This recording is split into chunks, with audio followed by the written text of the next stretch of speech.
Selon le critique québécois Pierre Ouellette, nous vivons dans un monde où les populations et les individus ont de moins en moins de stabilité.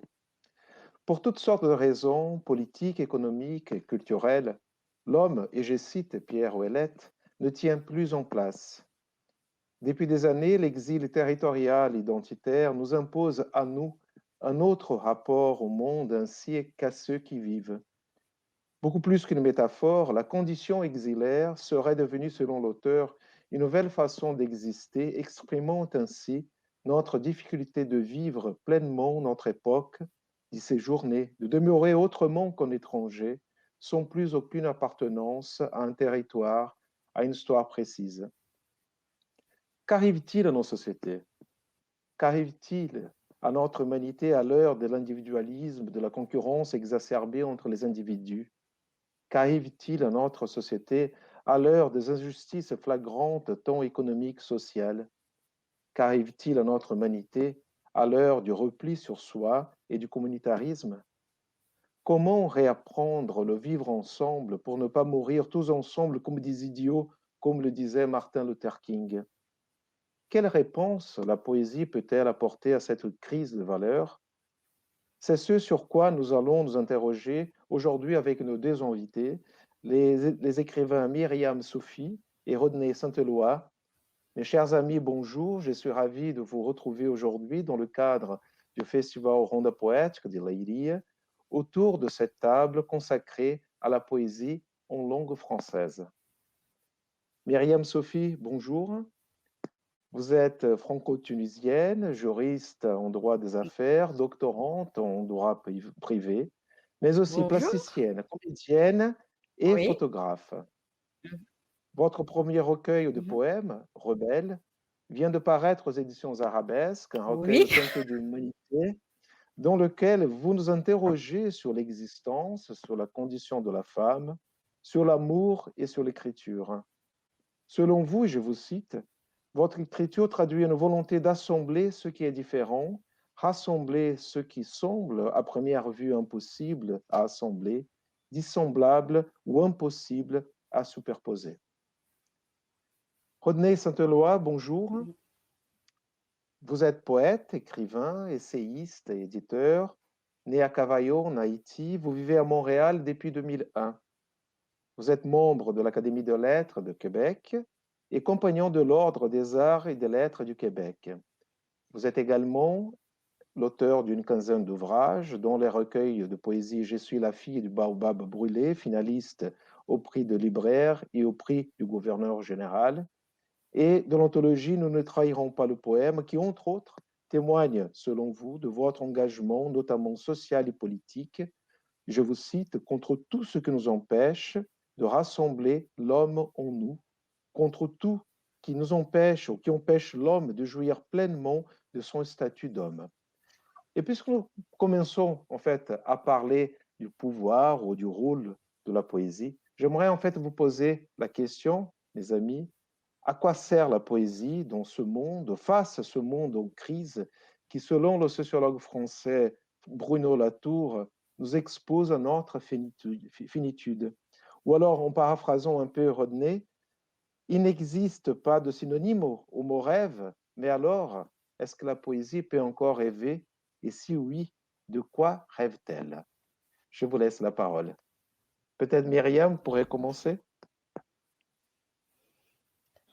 Oui, alors merci pour l'invitation. Sinon, à quoi sert la poésie? Moi, je pense que la poésie, c'est une musique universelle. La poésie permet, aux hommes d'essayer de danser sur une même tonalité, d'essayer au moins de danser sur une même tonalité qui est cette envie d'ailleurs, cette envie de rêve, cette couleur qu'on peut donner aux mots, cette teinte qu'on peut donner aux images. La poésie invite à la rêverie, elle invite à un monde idéal, enfin, en tout cas tel que le poète le perçoit. Et je pense que ça fait du bien de pouvoir s'évader et de pouvoir imaginer du moins la vie ou le monde sous un autre angle. Voilà, donc en tout cas pour moi, c'est à ça que sert la poésie. Et Rodney, alors, on Merci. peut toujours rêver avec la poésie de nos jours, hein. Merci Leonardo, merci Myriam. Effectivement, la poésie, c'est une arme massive de construction humaine. C'est-à-dire que si je suis ici à vous parler, et j'imagine c'est de même pour Myriam, c'est parce qu'il y a quelque chose qui fait le trait d'union. Et le trait d'union entre les êtres humains, je pense que c'est la poésie qui nous aide à rêver, qui nous aide à rester debout et qui nous aide à être en contact les uns avec les autres. Quand il manque de poésie, il manque d'humanité. Et je pense que face à ce qu'on est en train de vivre aujourd'hui, la seule chose qui ajoute du sens à la vie, qui ajoute cette musique et cette douce musique à la vie, qui nous donne envie de nous réveiller et de dire que il y a l'aube, il y a le crépuscule, il y a le soleil, il y a la mer, c'est la poésie. Et donc, je pense que la poésie, elle est nécessaire, elle est urgente même pour se retrouver, hein, pour nous rappeler que nous sommes des êtres humains et pour nous rappeler que les choses qui nous entourent existent et ces choses qui nous entourent sont vivantes. Et aujourd'hui, plus que jamais, cet appel à notre humanité est nécessaire. Et la poésie aussi, c'est aussi l'expression de l'humain par le langage. Et aujourd'hui, on voit comment tout se rétrécit, comment les politiciens rétrécissent le langage. Et quand on rétrécit le langage, ce sont les rêves qu'on rétrécit. Et grâce aux poètes, et je pense que les sociétés ont besoin peut-être moins de politiciens et plus de poètes pour pouvoir éteindre les rêves. Mhm. Alors, vous parlez et justement, Rodney, de cette dimension en fait utopique et en même temps humaniste qui revêt votre écriture, d'une écriture en fait de l'urgence, mais on pourrait dire aussi d'une divergence, parce qu'on retrouve chez vous aussi cet engagement de l'homme, cet engagement du poète. Et justement, vous revendiquez dans Nous ne trahirons pas le poème ce rendez-vous avec l'histoire, et vous nommez vous-même autant que sujet décolonial. Alors, comment pensez-vous justement cet engagement, peut-être un mot, est-ce que ce mot est déjà galvaudé de nos jours? Et comment voyez-vous un peu toute cette discussion parmi les intellectuels, voire aussi les politiciens, autour de la question de la pensée du colonial? Comment cela se traduit dans votre écriture? Ah, mais cela est au cœur de mon écriture, toute la pensée décoloniale. Je suis en fait le petit-fils de Tida. Tida, c'est ma grand-grand-mère et ma grand-grand-mère, elle est la petite fille d'une esclave. Donc, ce qui est déposé en moi, c'est une histoire douloureuse. En fait, je pense que j'écris dans une perspective décoloniale, pas pour habiter une mémoire qui est une mémoire douloureuse, mais pour advenir, c'est-à-dire pour reconquérir ce qui est à moi. Ce qui est à moi, c'est l'humanité.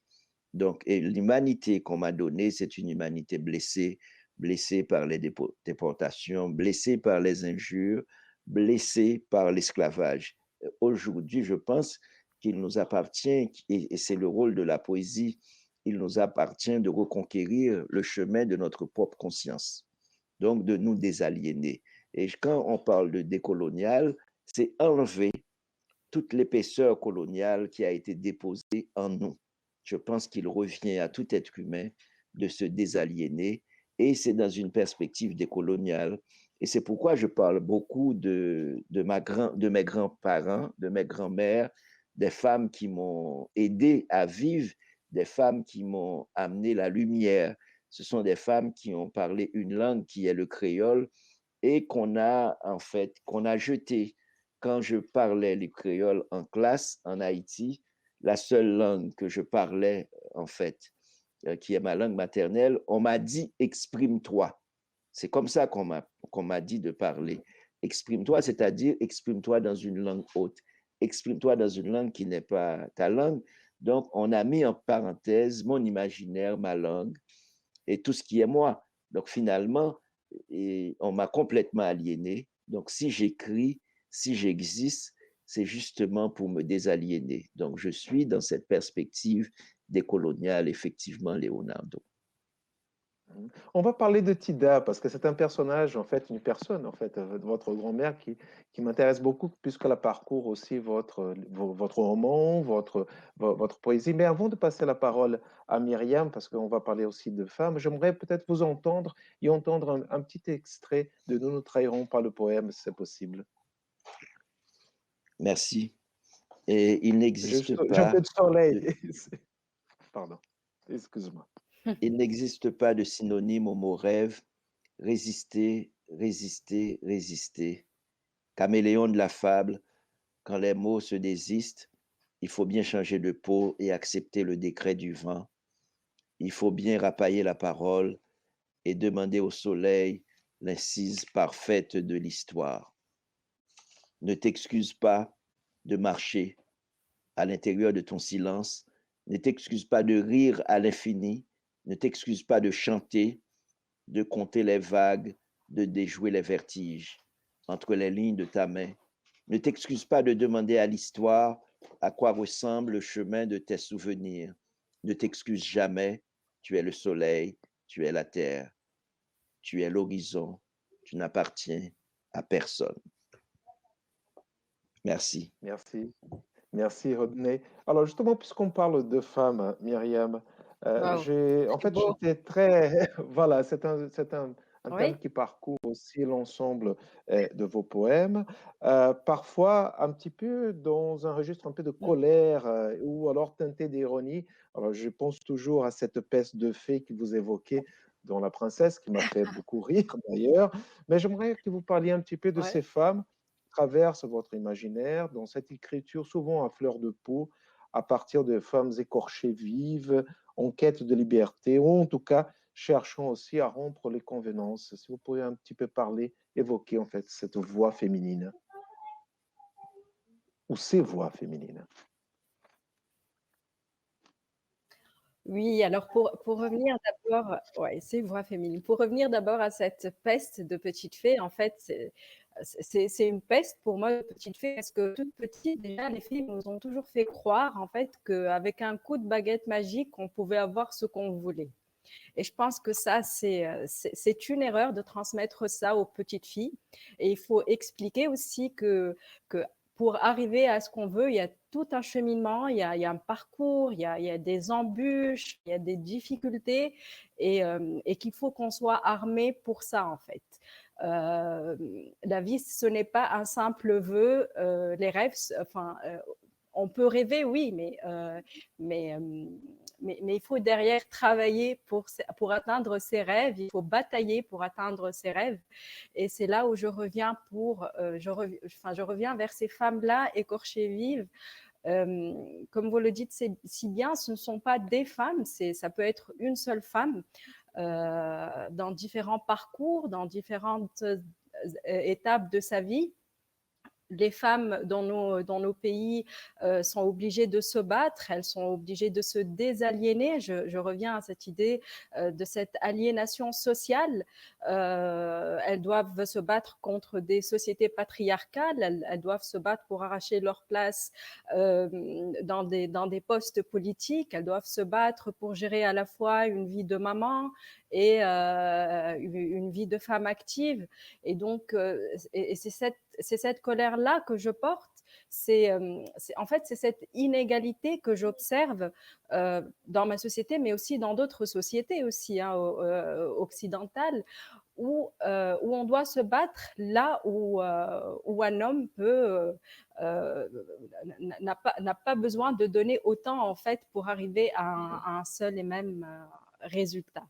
Donc, c'est peut-être cette colère-là qui gronde en moi parce que j'ai soif de cette égalité-là. En tant qu'enseignante, par exemple, je vois que la majorité des étudiantes sont des filles, que les meilleures, c'est des filles aussi, mais qu'au niveau des postes de responsabilité, qu'au niveau des postes politiques, ben, on ne les retrouve pas, ces femmes-là. Où est-ce qu'elles sont passées entre-temps? où sont passés leurs rêves, où sont passées leurs aspirations, où est passée cette capacité intellectuelle et scientifique. Et c'est peut-être cette rage-là que je porte et qui peut transparaître à travers mes textes. Voilà. Est-ce qu'on pourrait peut-être entendre justement la voix d'une de ces femmes par votre voix? Ah, je n'avais pas pensé à un texte qui portait. Oui, alors voilà, bah, je suis tombée sur un texte, Renaissance. Oui. Mhm. En fait, j'aime Je beaucoup. voudrais renaître ailleurs. Ouais, merci. Je voudrais renaître ailleurs, dans les fils de soie d'une chrysalide, dans le reflet délicat d'une goutte de rosée, dans les nervures d'une feuille d'érable, dans l'antre d'un acacia ou dans la sève d'un camélia. Je voudrais renaître ailleurs, dans la douceur d'un crépuscule nuageux, sur la rive d'un baiser, sur le dos d'une caresse, dans la robe d'un vieux vin, dans des cépages au goût de musc et de rose. Je voudrais renaître ailleurs, dans les dentelles d'une courtisane, dans les mots d'un poète inconnu, dans les courbes d'une calligraphie ou dans les couleurs vives d'une peinture abstraite. Je voudrais renaître ailleurs, dans le ressac des vagues, dans le noir vaporeux d'un ciel de minuit. Je voudrais renaître ailleurs, ailleurs que dans ce monde, ailleurs que dans cette vie. Moi, fille de l'hiver, née un jour de pluie. Voilà, merci. Merci Myriam. Merci, Justement, c'est alors, on beau. va continuer dans cet univers féminin qui est également présent chez vous, Rodney, notamment dans Je suis la fille du baobab brûlé, où vous avez voulu, je vous cite, donc écrire dans la peau et dans la voix d'une fille qui traverse les continents et qui brûle les mémoires de convenance.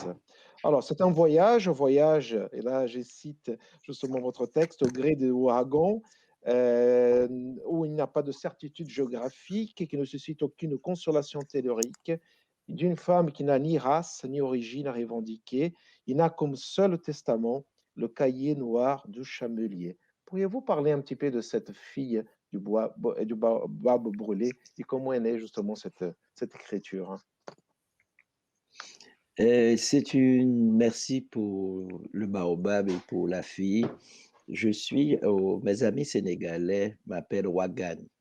C'est un peu drôle comment les cultures que je fréquente, les autochtones du Canada m'appellent Otsimomunich. C'est-à-dire que dès que tu arrives dans un certain nombre de cultures, ils t'accueillent et tu es dans le cercle, tu fais partie de la famille et ils ouvrent le cercle et ils t'accueillent. Et c'est intéressant que je ne suis pas un numéro, mais je suis un être humain qui réagit, qui est en altérité avec d'autres êtres humains. Donc, et ça pacifie aussi les mémoires, ma mémoire haïtienne avec la mémoire inno, avec la mémoire sénégalaise. Donc, ça s'articule très, très, très, très bien.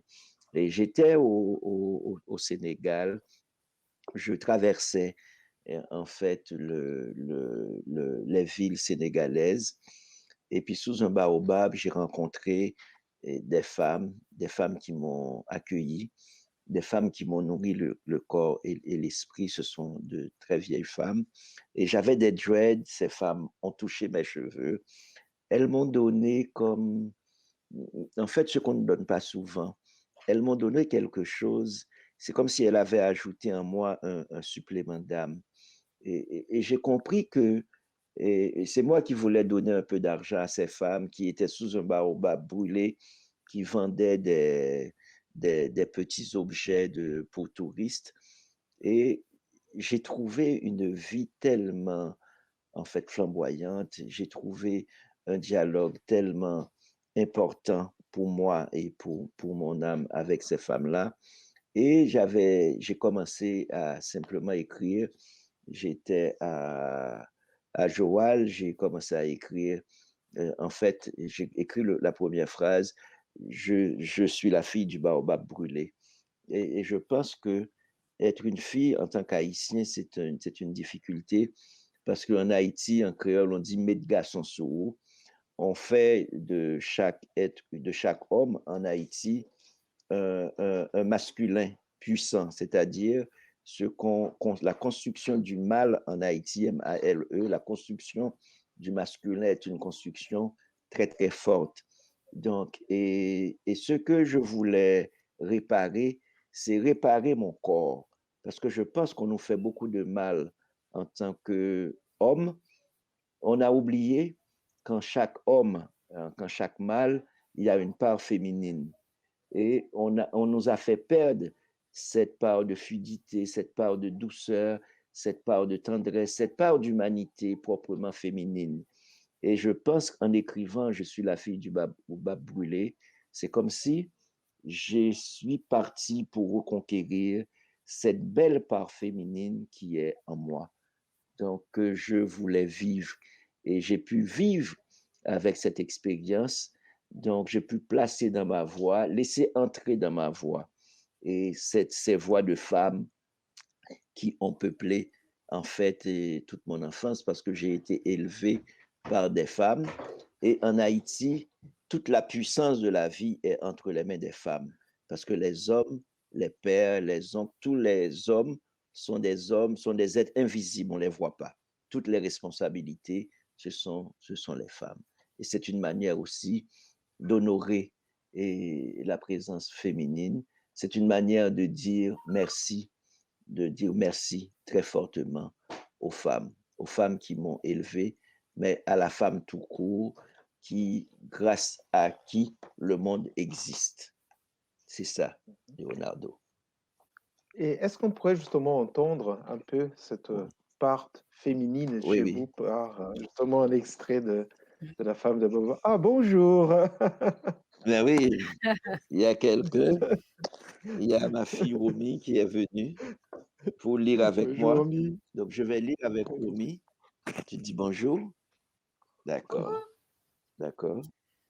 Je suis la fille du baobab brûlé. Une étoile refait l'histoire de mon double. Je n'appartiens pas à mes élans cannibales. Je demande aux ombres de patienter. Je demande à l'appui l'itinéraire de la folie. Je ne suis pas la fille des mers tranquilles. Je ne suis pas l'épave. Et je ne suis pas l'épave échouée sur le sable. Je ne suis pas la déesse Erzulie aux yeux rouges, patronne des femmes noyées dans les larmes. Une nuit grandiloquente sonne à la porte. J'ai récusé les promesses, les routes, les pactes. Je déchirai la bienveillance du printemps et le mouchoir de la tendresse. Pardonnez ce verbe, ce passé simple, dont le ventre allume les arcs-en-ciel. Je suis le feu qui brûle les testaments. Mon corps sauvage m'attend quelque part où je ne suis pas invité. Je fais vœu d'être fidèle au vent contraire. Merci. Alors, on va continuer encore de le C'est faire parce beau. que Rodney a évoqué une femme qui m'a beaucoup touché et qui est pour moi, cette phrase, cette femme, peut-être va devenir un leitmotiv de ma vie, c'est Tida. Et Tida, donc, Rodney, vous évoquez une phrase qui vous revient souvent, elle dit la chose suivante, donner, c'est donner ce qu'on n'a pas. Et je trouve que ça, cette phrase est une belle métaphore également pour dire l'écriture, ou ce qui vaut l'écriture, notre rôle d'écrivain qui ne prend jamais la parole, mais qui l'offre, cette parole. Parce qu'écrire, c'est toujours faire don de la parole. Et il n'y a pas d'écriture sans cette capacité du don, de se donner à l'autre, d'aller à la rencontre de l'autre. Et justement, c'est quelque chose qu'on retrouve beaucoup chez Myriam aussi, c'est ailleurs, quête d'ailleurs, rencontre de l'autre, notamment par une écriture qu'à mon avis, s'apparente parfois même à une chronique. Je pense à ces textes écrits à Paris, ligne 4, ligne 12. Et j'aimerais en fait que vous vous entendiez un petit peu sur ce rapport à l'ailleurs et surtout cet style un peu de la chronique poétique que vous, en fait, développez dans vos textes. En fait, je pense, je n'ai pas encore fait d'analyse de mes propres textes, mais je pense que ces chroniques-là viennent du fait que, en fait, je n'arrive pas à exprimer les émotions que je ressens parfois par rapport à des petites choses de la vie. Donc, être dans une rame de métro et, je ne sais pas, observer un couple d'amoureux ou observer par la fenêtre un arbre ou m'émerveiller devant des sommets enneigés. Voilà, ça, ce sont des choses qui parfois me transportent. Parce que c'est vrai qu'on dit que la souffrance est féconde, mais je pense que l'émerveillement l'est tout autant. Et cet émerveillement que je n'arrive pas à transmettre à travers la parole, eh ben, j'éprouve le besoin de le transmettre à travers les mots, en fait. C'est comme si j'avais ce besoin de dire à l'autre, stop une minute, euh, regardez, c'est beau, voilà, c'est beau, mais comme je ne peux pas le faire, dans la vie, je ne peux pas demander aux gens de ressentir et de voir les choses avec mes yeux. Bah, je le retranscris à travers l'écriture. Euh, Sinon, pour l'ailleurs, je pense que c'est ma manière à moi de m'évader, de reconstruire des choses, de reconsidérer les choses, de déconstruire, de me créer un monde dans lequel je me sens bien, en fait. Voilà, je suis à la quête de ce monde-là qui transparaît à travers mes mots, mais qui, je pense, est un monde intérieur. C'est un univers vers lequel je reviens quand je ne me sens pas bien. C'est un univers qui me nourrit. C'est un refuge pour moi, en fait. C'est vrai que je parle d'ailleurs et qu'on a l'impression que cet ailleurs-là est lointain, mais en fait, cet ailleurs-là, je le porte en moi. Je le porte en moi et j'essaye de le, voilà, et j'essaye de le transmettre à travers ma poésie. Alors, cet ailleurs que vous portez en vous, bon, ça rejoint un petit peu le thème de cette rencontre, ces migrants, ce qu'on vit en nous-mêmes. Nous avons encore quelques minutes, donc je vais vous poser une dernière question et après, si Myriam pouvait compléter sa question avec la lecture d'un poème dédié au Portugal, on va dire, c'est une question autour de l'exil et je reprends ici une phrase d'un auteur italo-québécois, peut-être René connaît, Fulvio Catch, qui dit la chose suivante, c'est l'exil toujours recommencé qui fonde notre modernité, mais qui aussi la met en péril. Et on retrouve en fait dans vos écritures aussi cette fissure intérieure de personnes parfois partagées entre deux cultures, entre deux ailleurs, entre un ici et un ailleurs. Myriam, évidemment, je pense à votre poème Nord-Sud, et à Rodney, à cette phrase qui reprend bien sûr la pensée de Gaston Miron, il faut rapailler la parole. Mais comment colmater justement les creux d'une identité, d'un destin qui ont provoqué une situation peut-être pas de marginalité, mais d'excentricité, c'est-à-dire être toujours en dehors du centre. En quelques minutes, Rodney, est-ce que vous pourriez en parler un petit peu de cette Oui, question? merci Leonardo, merci Myriam. Oui, j'ai beaucoup aimé ce tailleur dont parle Myriam parce qu'il y a un exil aussi. Quand Myriam parle d'elle-même et de l'ailleurs, entre nous, il y a des ailleurs, il y a des fenêtres qu'on ne voit pas, des invisibilités et des altérités de soi à soi, donc qui est une forme de migration. On mine dans des lieux pour nous. La violence de l'humanité est telle, des fois, on cherche cet ailleurs-là. On migre vers quelque chose, vers nos propres mystères. Et je pense que c'est une forme d'exil très, très doux qu'on ne voit pas. Il y a mon exil à moi qui est comme un dur métier. Laisser un pays comme Haïti pour vivre à Montréal, laisser ma langue qui est la langue créole pour vivre dans d'autres langues, l'anglais, l'espagnol et dans d'autres couches de langue dans le français. Et souvent, quand j'écris Leonardo, je ne sais pas si ça arrive à Myriam, j'écris le créole en français. Donc ça, c'est une forme d'exil qui est très, très douloureuse parce que quand je dis, en fait, Sida ne parle qu'une langue. Et Toni Morrison disait une chose qui est fondamentale, ne pas trahir la voix, ne pas trahir les voix. En fait, il ne faut pas trahir les voix de Tida. Donc, comme il ne faut pas trahir les voix de Tida, donc c'est comment rendre Tida à mon public qui est francophone. Donc, je suis toujours dans la négociation, je suis toujours dans la traduction. Et c'est peut-être ça l'exil. Traduction de l'espace où je suis. L'espace était le soleil. Voici, je suis dans la neige ici. C'est la chaleur et la neige. Je suis vraiment toujours dans la négociation. Et ça fait de moi un être meilleur parce que ça nous oblige à quelque chose qu'on appelle l'humilité, parce qu'il n'y a pas de certitude.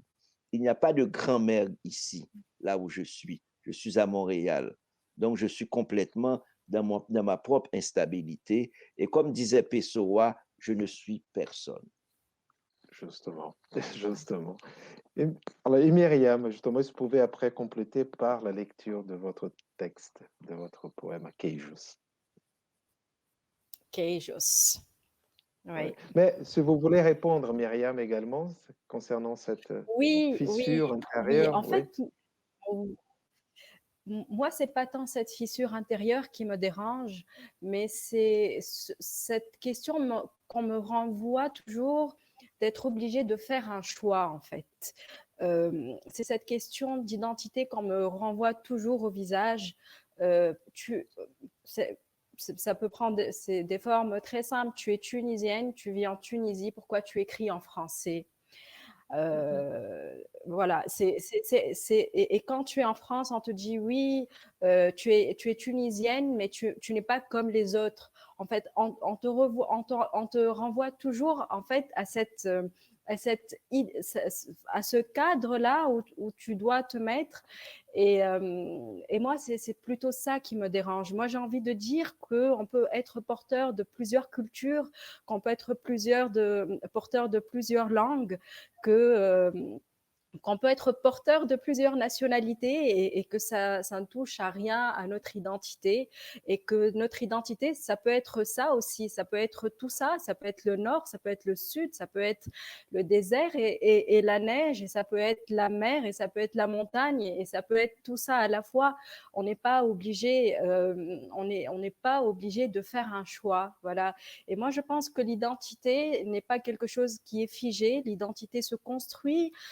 L'identité se construit avec les lectures, à travers les lectures, à travers la poésie, à travers l'art, à travers les pays qu'on visite et à travers les gens, à travers les rencontres, à travers tout ça.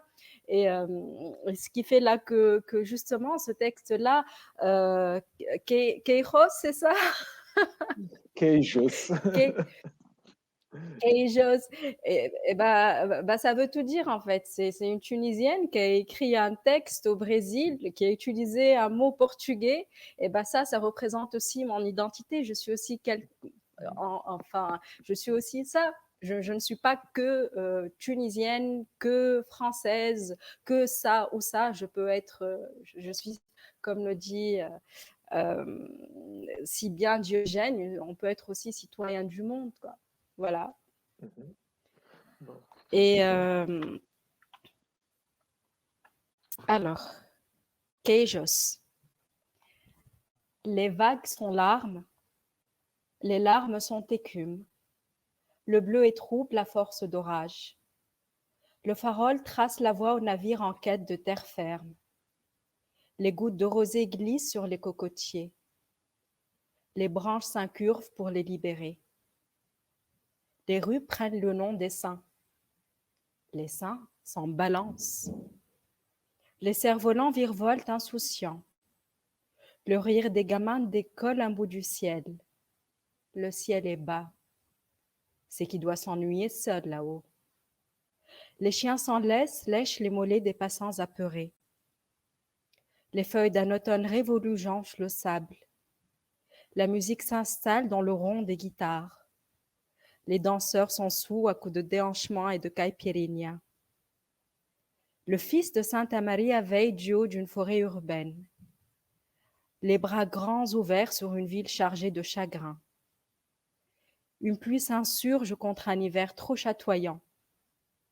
Un livre à peine entamé traîne sur mes genoux. Il parle d'une machine broyeuse de rêves. La lune s'est goinfrée de Queiroz. Ah, les rêves. Je ne parle pas portugais. L'océan a avalé mes mots. C'est comme ça. Voilà. Voilà, c'est comme ça. Mais vous allez bientôt très bien parler portugais, je suis certain. Ouais. Bon, voilà, nous arrivons à la fin de cette rencontre. Je voulais voilà, vous remercier encore à tous les deux, Myriam et Rodney. Remercier également l'équipe Merci de Leonardo. Ronda Literaria, à nos partenaires, Mémoire d'Encrier, à l'Institut français de Tunisie, et vous souhaiter bien sûr une excellente journée avec la poésie. Merci beaucoup et à très bientôt. Merci Au beaucoup. revoir. Au revoir. Merci, merci Myriam, merci Leonardo, merci. Merci Rodney. Merci. Merci Leonardo. Au revoir. Au revoir.